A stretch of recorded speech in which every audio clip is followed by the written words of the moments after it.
नमस्कार। भारत में सड़क पर गाड़ी चलाते हुए पुलिस का इशारा मिलना एक बहुत ही आम बात है ना? लेकिन ये अक्सर थोड़ी घबराहट और कंफ्यूजन से भरी होती है। क्या पुलिस गाड़ी की चाबी निकाल सकती है? क्या वो मौके पर ही फाइन भरने के लिए मजबूर कर सकते हैं? आज हम इन्हीं सवालों के जवाब सीधे कानून की किताब से जानेंगे, ताकि ये बिल्कुल साफ हो जाए कि एक ट्रैफिक स्टॉप के दौरान एक नागरिक के अधिकार आखिर हैं क्या।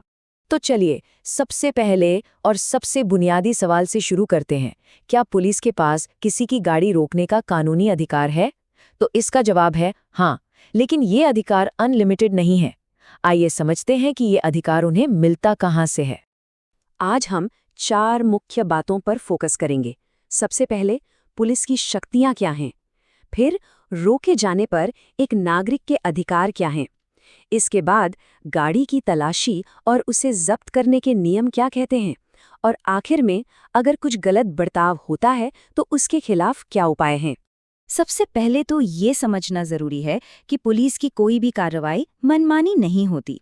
ये पूरी तरह से कानून पर आधारित होती है। तो सवाल ये है कि आखिर वो कौन सा कानून है जो उन्हें ये शक्ति देता है?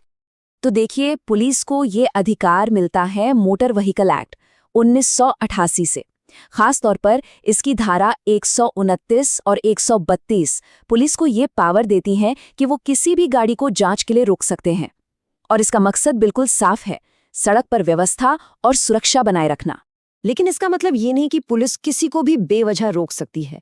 इसके कुछ वैध यानी लेजिटिमेट कारण होते हैं, जैसे ये चेक करना कि ड्राइवर के पास लाइसेंस, आरसी और इंश्योरेंस जैसे जरूरी पेपर्स हैं या नहीं, या फिर अगर उन्हें शक है कि ड्राइवर नशे में है, या फिर उन्होंने साफ साफ कोई ट्रैफिक नियम टूटते हुए देखा हो।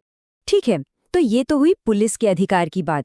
लेकिन इसका मतलब ये बिल्कुल नहीं है कि एक नागरिक के पास कोई अधिकार नहीं है। तो जब किसी की गाड़ी रोकी जाती है तो उसके अधिकार क्या हैं और उसे कैसे रिएक्ट करना चाहिए, चलिए ये जानते हैं। देखिए, सबसे जरूरी बात है कि शांत रहें, घबराना बिल्कुल नहीं है और बहस से बचना है। आप बहुत विनम्रता से पुलिस अधिकारी का पहचान पत्र यानी आईडी मांग सकते हैं, ये आपका अधिकार है। मांगे जाने पर अपने डॉक्यूमेंट्स दिखाएं। लेकिन मान लीजिए कोई कागज उस वक्त मौजूद नहीं है या आप चालान से सहमत नहीं हैं, तो आपके पास एक बहुत ही शक्तिशाली विकल्प मौजूद है।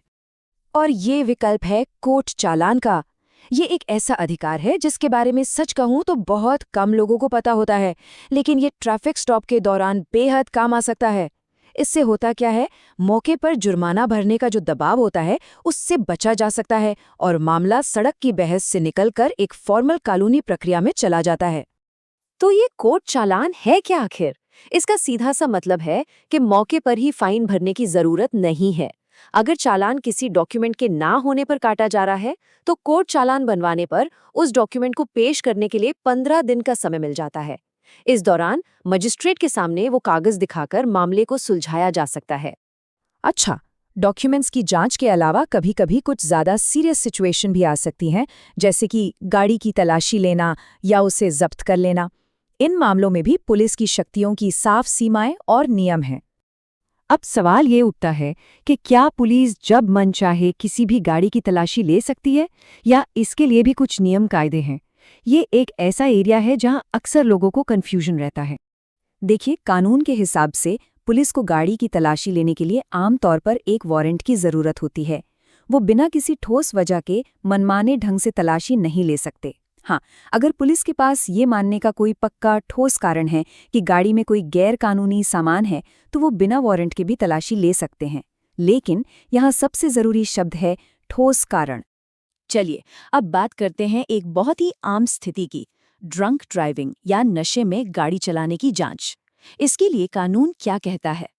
मोटर व्हीकल एक्ट की धारा 185 नशे में गाड़ी चलाने को एक अपराध मानती है, और इसी कानून के तहत पुलिस ब्रेथ एनालाइजर टेस्ट करती है, जिसमें एक मशीन में फूंक मारने के लिए कहा जाता है। कानून के अनुसार अपराध तब बनता है जब किसी के खून के 100 मिलीलीटर में अल्कोहल की मात्रा 30 मिलीग्राम से ज्यादा हो। अगर ये मात्रा इस कानूनी सीमा से कम है तो इसे अपराध नहीं माना जाता।